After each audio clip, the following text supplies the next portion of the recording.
बिस्मिल्लाहिर्रहमानिर्रहीम। सबसे पहले चलते हैं पंजाब हुकूमत की तरफ से गुंडा एक्ट नाफिज किया जा रहा है। गुंडा एक्ट में क्या है, मेरा ख्याल है कि पहले आपको पूरी खबर सुना देते हैं, उसके बाद इस पर थोड़ा सा तबसरा करेंगे। महकमा दाखिला पंजाब ने पंजाब कंट्रोल ऑफ गुंडा एक्ट 2025 का मसवदा तैयार कर लिया। तर्जमान महकमा दाखिला पंजाब के मुताबिक एक्ट में गुंडों और बदमाशों की कानूनी शनाख्त वाज़े की गई है। एक्ट के तहत डिस्ट्रिक्ट इंटेलिजेंस कमेटी किसी भी शख्स को गुंडा करार दे सकेगी। किसी भी शख्स को गुंडा करार दिया जा सकेगा। राह चलते को भी, इधर उधर चलते फिरते को भी। पुलिस इंतजामिया या सास अदारों की रिपोर्ट या तहरीरी शिकायत पर अमल होगा। मनशियात फरोशी, जुए, भत्ताखोरी, साइबर क्राइम या हरासानी में मुलव्वस अफराद, जाली सरकारी ओहदेदार, सोशल मीडिया पर असले की नुमाइश या जाली दस्तावेजात इस्तेमाल करने वाले अफराद गुंडा करार दिए जा सकेंगे। गुंडे बदमाश के बैंक अकाउंट्स मुंजमद और असला लाइसेंस मनसूख किए जा सकेंगे। ऐसे अफराद को नो फ्लाई लिस्ट में रखने के अलावा उनका शनाख्ती कार्ड और पासपोर्ट ब्लॉक किया जा सकेगा। पहली बार जुर्म पर 3 से 5 साल कैद और 15 लाख रुपए तक जुर्माना, जबकि जुर्म दोहराने की सूरत में 5 साल तक कैद और 20 लाख रुपए तक जुर्माना हो सकेगा। अगर कोई तीसरी मरतबा ऐसे जुर्म का इर्तिकाब करता है तो क्या उसको कुछ नहीं कहा जाएगा?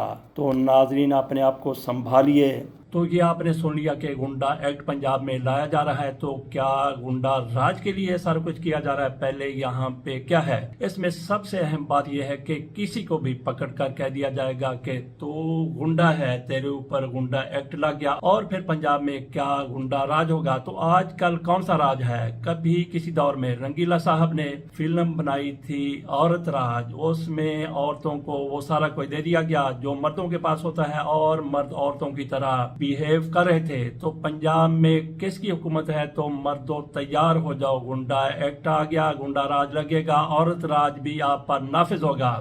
अब बात कर लेते हैं DGISPR की तरफ से प्रेस कॉन्फ्रेंस में कहा गया। महारंग बलोच के हवाले से उन्होंने कहा कि ये दहशत गर्दी का चेहरा है, दहशत गर्दों की वो हमायत करती हैं। तो इस हवाले से महारंग बलोच का भी बयान आ गया है। उन्होंने DGISPR को जवाब दिया है और सवाल भी किया है। उनकी तरफ से कहा गया है कि बलोचों को लापता किया जाता है और लापता होने वाले बलोचों को जाली पुलिस मुकाबलों में मार दिया जाता है, कत्ल कर दिया जाता है। ऐसा क्यों होता है? ये महारंग बलोच की तरफ से कहा गया है। यहाँ पे हमने सिर्फ थोड़ी सी बात करनी है, महारंग बलोच साहिबा से सवाल करना है कि आखिरकार इन लोगों को उठाया क्यों जाता है? जिन पर ये इल्ज़ाम लगाते हैं कि उठाया जाता है, लापता कर दिया जाता है और उनको फिर मार भी दिया जाता है, तो कौन ऐसा सफ़ाक होगा, किसके अंदर ऐसी बर्बरियत होगी कि आम बंदे को उठाए, उसको गिरफ्तार करे, उसको तशद्दुद का निशाना बनाए और उसको फिर दुनिया से भी चलता कर दे। तो यहाँ पे महारंग बलोच साहिबा को ये बताना होगा कि इन लोगों को क्यों उठाया जाता है,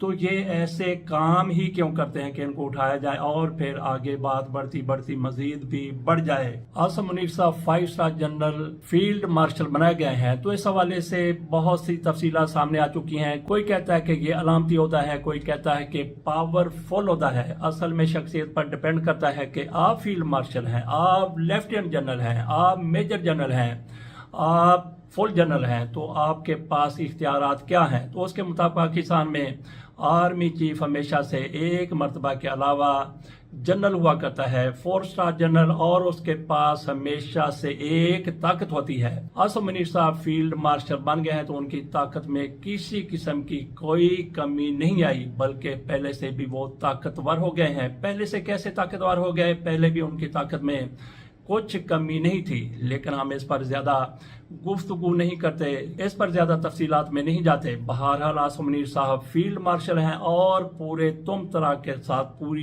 ताकत के साथ, पूरी कुव्वत के साथ पाकिस्तान में मौजूद हैं। और वो जब फील्ड मार्शल नहीं थे तब भी उनकी ताकत इसी तरह से थी। उन्होंने इस हुकूमत को एक साइड पर किया। मैं समझता हूँ कि इनकी तरफ से ये बिल्कुल दुरुस्त किया गया। अगर इस हुकूमत के पास सारे इख्तियारात होते तो ये हो सकता है कि भारत के साथ मिल के ही सारा कुछ करते। इनको एक साइड पे किया गया। पाक फौज की तरफ से मुकम्मल तौर पर मामलात को टेक ओवर किया गया और भारत को बता दिया गया कि पाकिस्तान कितना ताकतवर है, तुम्हें कितनी पस्ती में गिरा सकता है। अगर सियासी लोगों के हाथ में मामलात होते तो हो सकता है कि इस तरह से भारत को शिकस्त ना दी जा सकती। تو بات ہم کر رہے تھے فیلڈ مارشل کی. وہ طاقتور شخص ہیں کب تک ہیں؟ جب تک اپنے عہدے پر موجود ہیں، اور ان کے پاس یہ عہدہ کب تک ہے؟ تا حیات ہے. جب تک وہ زندہ ہیں وہ فیلڈ مارشل ہیں. یہاں پہ کچھ لوگوں کی طرف سے یہ بھی کہا جاتا ہے کہ فیلڈ مارشل کا عہدہ کسی بھی وقت واپس لیا جا سکتا ہے، یہ ٹائٹل واپس ہو سکتا ہے. بالکل اس میں کوئی شک نہیں ہے. ضوابط کے مطابق ایسا ہی ہے کہ فیلڈ مارشل کا رینک واپس بھی ہو سکتا ہے، جیسے پہلے کئی رینک واپس ہو چکے ہیں. بلکہ رومیل فیلڈ مارشل تھے، ان کو تو موت کی سزا بھی سنا دی گئی تھی، تو رینک پھر پیچھے رہ جاتے ہیں.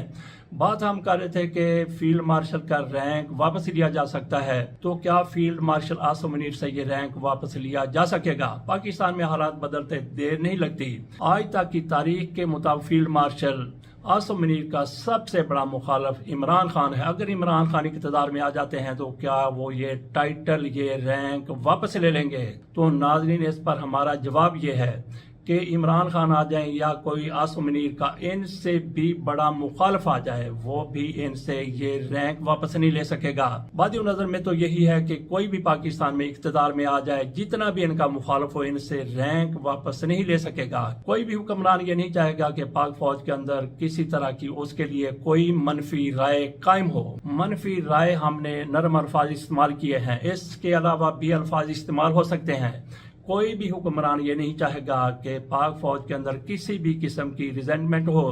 اس لیے عاصم منیر صاحب سے فیلڈ مارشل کا رینک ختم ہونے کا، واپس لینے کا کوئی سرے منہ امکان نہیں ہے. لیکن یہ پاکستان ہے، یہاں پہ کچھ بھی ہو سکتا ہے. ان سے کوئی پاورفل کوئی فیلڈ مارشل آ جائے تو ہو سکتا ہے کہ وہ ان کا اتنا زیادہ مخالف ہو کہ وہ ان سے ان کا رینک واپس لے لے. بہرحال اگر کسی کی طرف سے یہ رینک واپس لیا جاتا ہے تو وہ اس کی فوج میں بہت زیادہ مقبولیت کا ہونا ناگزیر ہے، لازم ہے. آخر میں تھوڑی سی بات کر لیتے ہیں جنرل قمر جاوید باجوہ صاحب کی. وہ اپنے آپ کو بڑا بہادر قرار دیتے تھے. وہ بھی آپ سوچ رہے ہوں گے کہ مجھ سے یہ غلطی کیوں ہو گئی، میں فیلڈ مارشل کیوں نہ بن سکا، میں نے اپنے آپ کو فیلڈ مارشل کیوں نہ بنایا. اسی طرح سے جنرل کیانی بھی سوچ رہے ہوں گے کہ میرے تو ہاتھ میں سارا کوئی تھا، آصف علی زرداری میرا پانی بھرا کرتے تھے، تو میں فیلڈ مارشل کیوں نہ بن گیا. اسی طرح سے راحیل شریف صاحب مسلم لیگ میں کہتی ہے کہ وہ بھی ایکسٹینشن لینا چاہتے تھے، ان کو تو ایکسٹینشن ہی نہ ملی، وہ کیسے فیلڈ مارشل بن سکتے تھے. بہرحال آج ان کے دل میں بھی ہلچل ہو رہی ہوگی. جنرل باجوہ کی طرف سے ایک موقع پر کہا گیا تھا کہ بھارت کے ساتھ ہم لڑائی اس لیے نہیں لڑ رہے کہ ہمارے پاس ہمت نہیں ہے، ہمارے پاس پیسے نہیں ہیں، ہمارے پاس ٹینکوں میں پیٹرول ڈلوانے کے لیے، تیل ڈلوانے کے لیے بھی پیسے نہیں ہیں، ہمارے ٹینک زنگ آلود ہو چکے ہیں. جنرل باجوہ صاحب کیا احمق تھے، بزدل تھے، یا پھر وہ نان سینس تھے؟ میرا خیال ہے کہ جنرل باجوہ صاحب احمق بھی نہیں تھے، بزدل بھی نہیں تھے. جنرل باجوہ صاحب نان سینس تھے. ان کو عقل اتنی نہیں تھی کہ یہ بات کرنی ہے یا نہیں کرنی، اور پھر ان کی یہ ساری باتیں احمقانہ بھی ثابت ہو گئیں اور نان سینس بھی ثابت ہو گئیں. وہ کس طرح سے؟ وہ اس طرح سے کہ جن ٹینکوں کے لیے وہ کہتے تھے ہمارے پاس پیسے نہیں ہیں، ہمارے ٹینک زنگ آلود ہو چکے ہیں، انہی ٹینکوں نے پاکستان کو فتح دلوائی اور بھارت کو شکست فاش دی. ٹینکوں کا تو ہم نے علامتی طور پر تذکرہ کیا ہے. تو پاکستان کی طرف سے جس طرح سے بھارت کو منہ توڑ جواب دیا گیا، ٹینک تو بالکل استعمال ہی نہیں ہوئے، لیکن باجوہ صاحب بالکل ہی بزدلی دکھا گئے، بالکل ہی احمقانہ بات کر گئے، بالکل ہی نان سینس قسم کی بات کر گئے. آپ کے ٹینکوں کی ضرورت نہیں ہوتی، بلکہ آپ کے جذبے کی اور مہارت کی ضرورت ہوتی ہے. اور اس کے بعد فوج کی طرف سے بتا دیا گیا، فضائیہ کی طرف سے بتا دیا گیا کہ پاکستان کس طرح سے دشمن کو تہس نہس کر کے رکھ سکتا ہے. اور مودی صاحب آج زخم چاٹ رہے ہیں، ہاتھ لگا کے دیکھ رہے ہیں کہ کہاں کہاں پہ پاکستان نے مارا ہے، کہاں کہاں پہ پاکستان نے زخم دیا ہے، کہاں کہاں پہ پاکستان نے گھاؤ دیا ہے. وہ سوچ رہے ہیں اور دھمکیوں کا پھر سے سلسلہ شروع ہو چکا ہے. مودی صاحب کی طرف سے جس طرح سے دھمکیاں دی جا رہی ہیں، اس سے گھبرانے والی بات بالکل بھی نہیں ہے. وہ اپنے زخم سہلاتے ہوئے غصے سے چیخ رہے ہیں، چلا رہے ہیں، بس یہی کر سکتے ہیں. تو باقی جو کچھ بھی ان کی طرف سے کیا جا رہا ہے، کہا جا رہا ہے، وہ ساری چور چالاکیاں ہیں. مودی صاحب اب اس پوزیشن میں نہیں ہے کہ پاکستان کو چیلنج کر سکیں. اگر پاکستان کی طرف سے ان کو چیلنج کیا گیا تو اس کا بھی وہ جواب نہیں دے سکیں گے. پاکستان کی طرف سے دنیا کو بتا دیا گیا کہ اپنے سے بڑے دشمن کا مقابلہ کس طرح سے کیا جاتا ہے، اور مقابلہ کر کے دکھا دیا گیا. تو ناظرین، گھبرانے کی ضرورت نہیں ہے. جس طرح سے پہلے پاکستان نے انڈیا کو جواب دیا، آئندہ بھی ایسا ہی جواب دیا جائے گا. पाकिस्तान और भारत के माबैन जो कुछ भी हुआ, इस दौरान पाकिस्तान में यकजहती की, यगानगत की, इत्तेहाद की एक फ़ज़ा बन गई थी। इमरान खान की तरफ से, तहरीक इंसाफ की तरफ से पूरा तावन किया गया रजीम के साथ, पाक फ़ौज के साथ। वह पाक फ़ौज को भी क्या चाहिए, फील्ड मार्शल बन गए हैं जनाब आसिम मुनीर साहब। इनके और इमरान खान के माबैन बताया जाता है कि शदीद इख्तलाफात हैं। बहरहाल फील्ड मार्शल आसिम मुनीर साहब बड़े ओहदे पर बैठे हुए हैं, उनका दिल भी बहुत बड़ा होना चाहिए, उनकी सोच भी बहुत बड़ी होनी चाहिए। तो इमरान खान को रिहा करने के हवाले से उनको गौर करना चाहिए, ताकि यकजहती की, यगानगत की और इत्तेहाद की जो फ़ज़ा पैदा हुई थी वो इसी तरह से बराबर रहे। इजाज़त दीजिए, अल्लाह हाफिज़।